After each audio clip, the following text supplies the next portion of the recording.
nhớ ý chồng bây giờ cả thôi sẽ tú rong xa của tàu chẳng hạn chứ mày ha cũng như của tàu cũng lúc iPhone cha nó chơi cũng như mất xì record hát thai xem hả bù rong này chẳng ha này hắn rõ rong này chẳng ok ya khai nó cho bây giờ cả thôi sẽ báo nếu nó cũng như là một thằng tu màu cá lúa dê okay แต่是 mainly especially 做叫毛咖帕嘛叫热呢 OK 没有煮到哦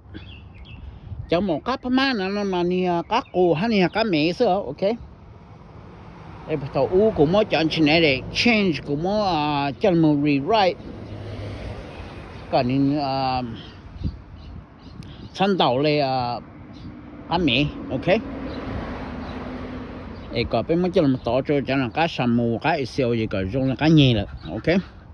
bởi cho cá phá má là như thổ chẳng cá cua cá cho ngọc phèo xem ok cá mẹ xem ok đã rồi mình bù cho cá mẹ tới chừng cả nó hai cho cá phá má chỉ từ same physical trait nè okแต่是cho cá mẹ này hai chín đầu lên cá phá má xí ok so I just noticed, I just realized I forgot about it, okay? Mình chúng ta mình cho một cái món đồ này pin bò này pin một sau lúc dẹp pin một bò cái đó ý là này tôi thấy tao yếu luôn lấy cụ cho màu nó đó này pin món đồ này pin một bò cái nữa, okay? Đây lúc này nó này pin một bò cái này pin một nhỏ bự sau lúc dẹp đó cái này nó incubate này activate lúc cái đó trên cho nó này chỉ chắc ăn một bò cái đã phải lúc cái chúng nó từ thiên là hạt tổ đó trên đã phải mấy hạt sấy thằng cái đó trên thầu từ màu cái nó một bò cái cái đó đã phải cho cái cho ít thằng cái hạt sấy tàng nó hạt câu tàng nó ok khai nó cho bây giờ cá sao mấy tao một chơi giờ mấy nhắc lên là mấy nó có cá là chứ sẽ mấy bộ khủng một chơi mặn tu chắc ăn một tỏi chân cá một chơi mặn tu thì sẽ tụt chữ mấy sao bộ cả mấy bài mặn tu xíu okแต่เสียแม่อยู่เลยแต่ไม่เจไม่ทุกอันเลยเจแม่มึงเช็ดสมองแล้วโอเคแม่จะมึง investigate แล้ว inspect ใช่ไหมแต่หมอกามันตู้หนูปมึง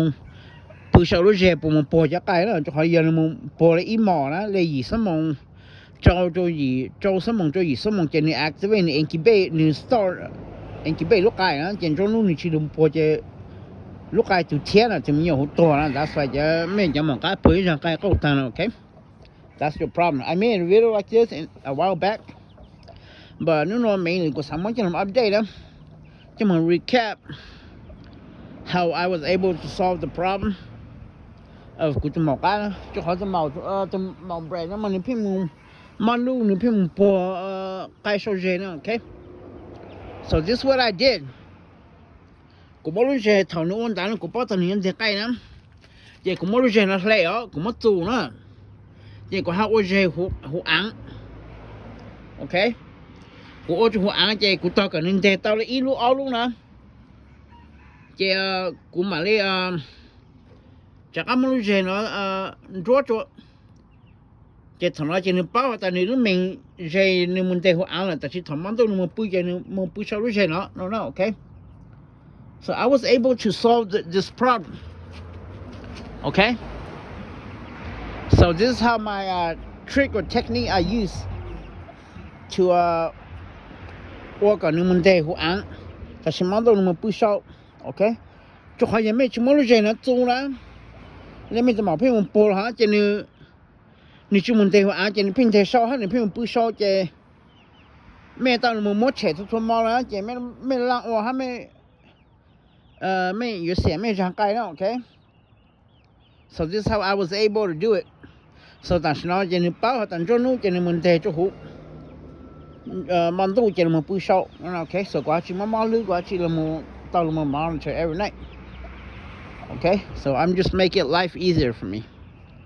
so họ nói cuối họ secret cuối họ technique cuối họ way của ô nó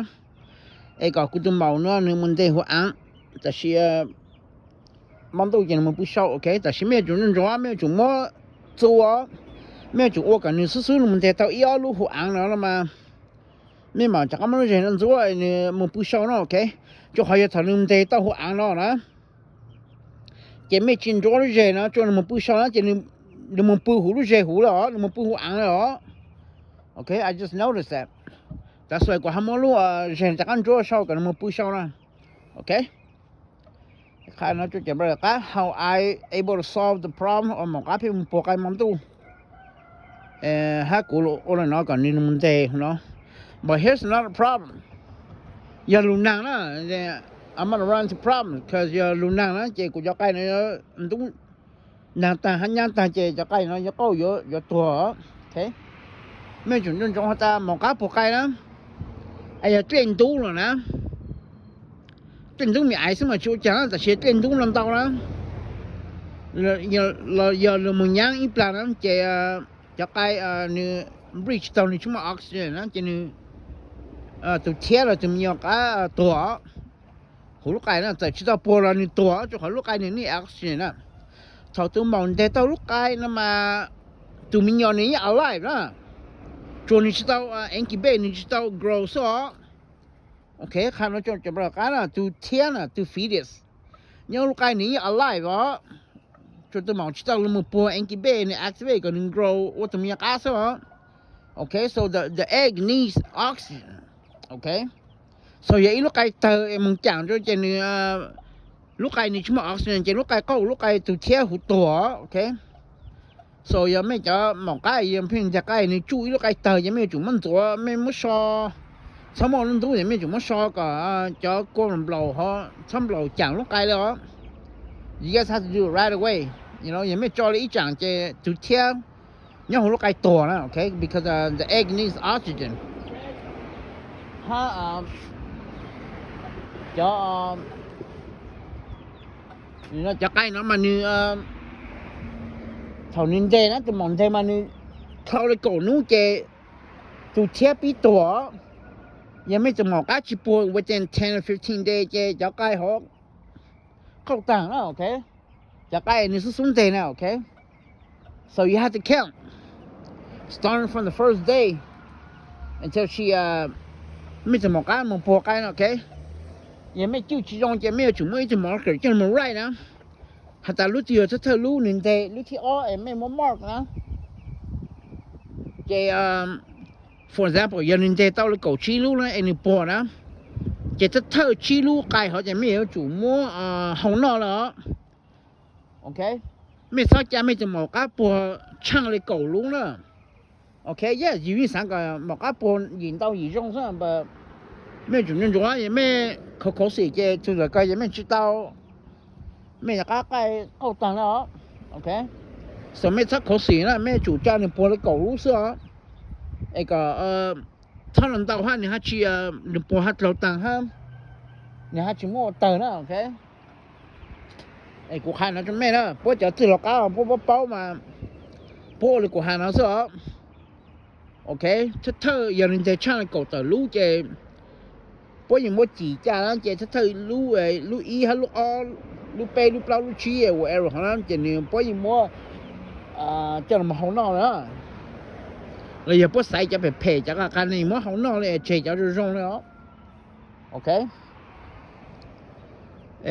ข้าสิ่งนั้นจะไม่ให้เรามา recap update กูเรามา elaborate นะก็ไม่รู้ปังเรื่องแต่ฮะใช่ไหมเกิดประตูตัวอย่างช้าหน่อยแค่แบบนั้นก็มาไม่จุดจุดจงเขาจะกับพม่าเรามาจากกับพม่าเรามาเนื้อก้ากูใช่ไหม所以就我们就种嘞长种了，你他嘞去 stress， 他能他能在该种了，他能去哪该了？这古家忙了嘛，古种路也古么叫他，那这蛮多个嘛，开个种也不搞，不就干了么不不热了，可能么手干那鸟，可能做 exercise， 可能做 stress 呢，OK， 用了古路那么紧低啊。แต่มันก็จะว่าเลย10 feet by 10 feet เลย8 by 8แล้ว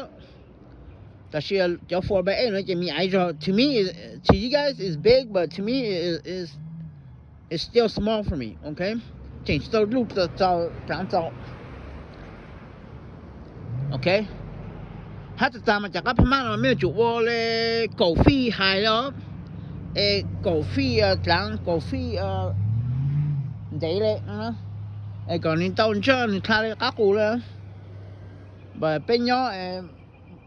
เล่นหนอเจอยู่ตัว you know try to be very careful so ไปอุดตัวเจอเลยชัดสังฮะ okay so ทำพอจำบอกว่าตัวน้องเขากดตัวลุ่น้องเขากดตัวลุ่ตัวยังจะไกลกูมาจัดตีนะก็เพราะยังสลายจะขอเพราะพี่ยังแต่แม่เจ้ากูมาจัดตีนะก็เพราะท่านยังไรโอเคแม่มาจัดตีนะมา有เลยรู้ใจสปริงนี่ไปรีบร้องนี่นะหมอกระปอกไก่ฮัชชัวก็ยังไม่ยังหมอกระปอกเลยรู้ใจรู้นอพอมันจะวันเฉยแม่มาจัดตีนะจะปอกจะนี่จะคือนี่จะช่วยจะบ้าเลยที่จะไก่ปอกที่ตรงเราที่ตรงฮะถอดจำเนี่ยเรานะนี่จะช่วยจะที่จะมีการตัวต่างโอเคso ไม่เท่ากูอ่อนนะโอเคกูอ่อนนะมา I know what I'm doing okay that's why I do what I did but don't do what I did okay so ข้าเราจะไม่เป้าหรอกโอเคถ้าจะกับพม่าเรานี่อย่าเบาอ่างนะ so ไม่อยู่ตัวกูอ่อนนะยังไม่หมดจากหมอกกับพม่าโอเค that's why ไม่อยู่กันแล้วไม่อ่อนกูตีจะนี่ stress นะจะไม่ผู้แข็งเสียงชิดเจ้าเขานะเจนี่พิงเตจะหมอกกับพม่านี่พิงเตไกลอุตรที่อีปลานินเตหูเชปลานินเตหูอ่างอีปลานินเตจะอุจจาระนะเจนี่จะว่าจะไกลนอกฮะจะไม่ชิดเจ้าไม่จอชิดเจ้าอีจังนะ unless ไม่ more faster จะไกล out to another mouse นะโอเคกูสั่งลงทางอัปเดตตัวเราหมอกกับจะเจฮะหมอกกับพม่าจะเจwhy it's very important and I show you guys my way or my technique or the way how I do it 就จะหมอกกับพี่มันปอกไก่มันตรงนั้นโอเค so เรื่องนั้นโอเคฮะกูเทสเอากูรู้หนู iPhone ใช้ไทยตัวตรงจ้ะฮะปุ่นรอเลยจ้ะเป็นมาชิ้นๆตัวหลีกหลายกระแสนะโอเคเดี๋ยวจะไม่เสร็จแล้วไปต่อไป